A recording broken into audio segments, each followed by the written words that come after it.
Welcome to the OpenQuake online workshops, sponsored by the United States Agency for International Development, USAID, as a part of the TREC project. In this video, we will talk about the theoretical framework required to understand and model earthquake ruptures in ground motion fields using the OpenQuake engine. In the introductory videos, we presented the instructions for the correct installation of the tools and a brief description of OpenQuake's main capabilities. The first part of this session focuses on modeling ground motion fields describing the intensity of ground shaking, calculated by means of ground motion prediction equations, or GMPEs. In another video, we transform the hazard intensity into risk metrics, such as building damage and economic losses. For the theory, first we are going to address fundamental aspects about the modeling of seismic ruptures. These include fault mechanisms, defining a seismic rupture, ground motion models, and ground motion variability. Then, we are going to do a hands-on exercise using OpenQuake.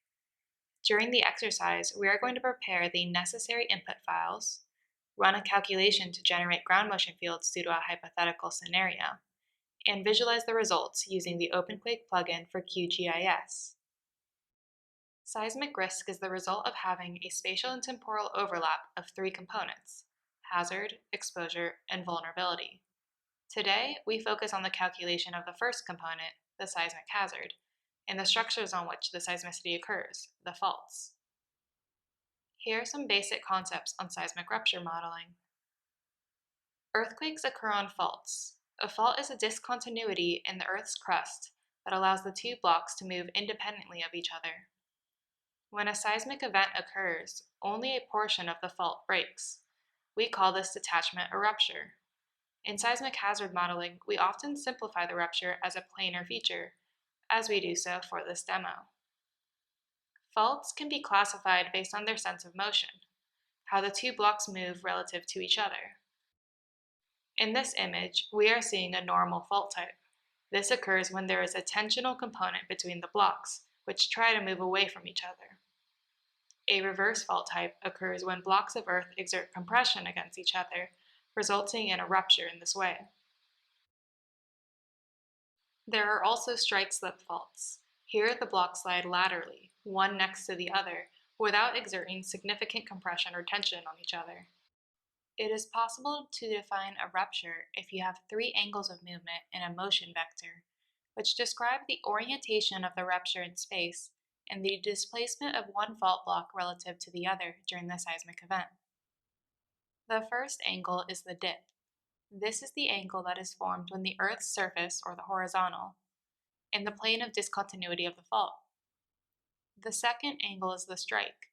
This is the angle between the fault plane and true north. The third angle is the rake.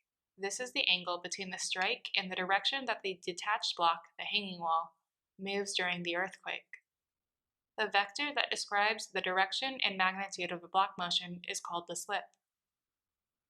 Today, we see that if besides these angles we know other characteristics of the rupture, such as the type of the fault that generates it, the magnitude of earthquake, and the rupture geometry, it is possible to model the intensity of the ground shaking due to the seismic event. A ground motion field is the spatial distribution of the ground shaking generated by the rupture. It contains the intensity level at the places of interest to the modeler, which are referred to as sites. For example, within a radius of the earthquake's epicenter, defined by longitude and latitude, as shown in this image. The shaking intensity is portrayed by a metric chosen by the modeler. This can be a physical metric, such as the peak ground acceleration, or spectral acceleration for a given period, or, alternatively, a non-mathematical shaking scale can be used, such as modified Mercalli intensity. What permits the calculation of the shaking intensity, if we know the rupture characteristics, are the ground motion prediction equations, or GMPEs. The GMPEs, also known as the ground motion models, attempt to predict how strong the shaking of the ground will be in the event of an earthquake. Let's take the example of the model we have in this image. On these models, on the x-axis, we have the distance parameter, the distance between the source of seismicity and the site. On the y-axis, we have the intensity perceived at the surface, called the peak ground acceleration, or PGA. According to the median prediction of this model, for a rupture of a specified magnitude and depth, at a distance of 1 kilometer, the perceived peak ground acceleration is almost 0.4 g, or 40% of gravity. In contrast, at a distance of 100 kilometers, that intensity is reduced to only 0.03 g, or 3% of gravity. Usually, the ground motion models describe an attenuation of intensity at larger distances from the source. The way we measure how far we are from the source can vary between different models of ground motion. For example, some models measure the distance from the site to the hypocenter of the rupture. This is called hypocentral distance. Other models can take this parameter as the distance between the site and the closest projection of the rupture plane on the Earth's surface. Ground motion models are essential tools for calculating seismic risk. This is because if we can make an estimation of the intensity of shaking resulting from an earthquake in places of interest, such as schools or hospitals, a risk modeler can transform that intensity into structural damage, economic losses, or human fatalities. Currently, OpenQuake is the risk estimation tool with the largest library of ground motion models. You can click on the link that we provide here and on the description of the video to access the library of available models.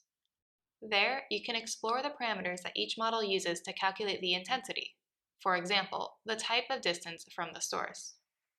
With regard to the ground motion models, it is valid to ask how accurate these models are and how good their prediction of intensity might be. This brings us to the topic of variability.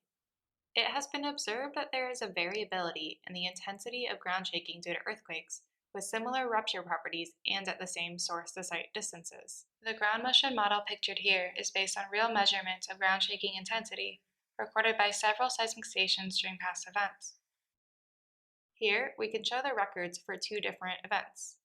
The intensities recorded for Event 1 are circles, while the intensities of Event 2 are marked by squares. If we position ourselves on the x-axis, 9 kilometers away from the fault, we will see that for Event 1, one station recorded a peak acceleration of 100% of gravity, while another, at the same distance for the same event, recorded an acceleration of only about 30% gravity. As these are on-site measurements recorded by stations, evidently there is variability in the intensity for the same event, Event 1, and distance. We call this intra-event variability. We can also distinguish that 9 kilometers away from the source, there is another station that recorded the intensity for Event 2, denoted by the square. For this event, which had the same magnitude as Event 1, the station also positioned 9 kilometers away from the fault, recorded an acceleration of almost 35% of gravity. Hence, there is a variability in the intensity recorded not only for the same event, but variability that has been observed between different ruptures with similar characteristics and source-to-site distances. We call this inter-event variability. The ground motion intensity has an intrinsic variability, and a perfect prediction with the known parameters is not possible due to the complexity of the seismic phenomenon and the environment in which seismic waves propagate. Due to this, when making a seismic hazard or risk calculation, it is necessary to consider this variability. A common technique used by modelers is to assume that if a station could record thousands of intensities over time, caused by thousands of seismic events at the same distance, a histogram of those intensities would follow a normal or Gaussian distribution. That is, if we could register a great variety of intensities, most would be close to the mean of the distribution, but we could find some that would be well above the mean or well below the mean, with a dispersion level described by the standard deviation of the ground motion model.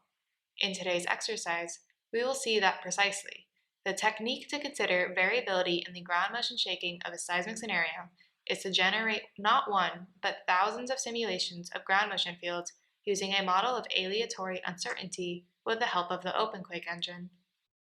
To summarize and conclude the theoretical framework of the exercise, we can say that a ground motion model is an equation that estimates the average ground motion intensity based on several parameters.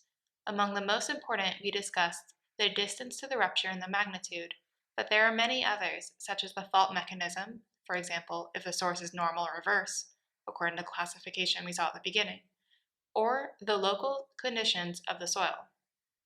And finally, we discussed that to correctly model a seismic scenario, it would not be enough to calculate a single ground motion field, considering only the median predicted intensity, as shown in this image. To be realistic, we should generate thousands of ground motion fields, in which the intensities calculated at each site are the result of the median plus a component of the aleatory variability, as is presented in this image. If you want to find more information about OpenQuake software, complementary tools, or other GEM Foundation products, we invite you to visit the following links of interest. To learn more about OpenQuake, visit the training.openquake.org page and follow our social media.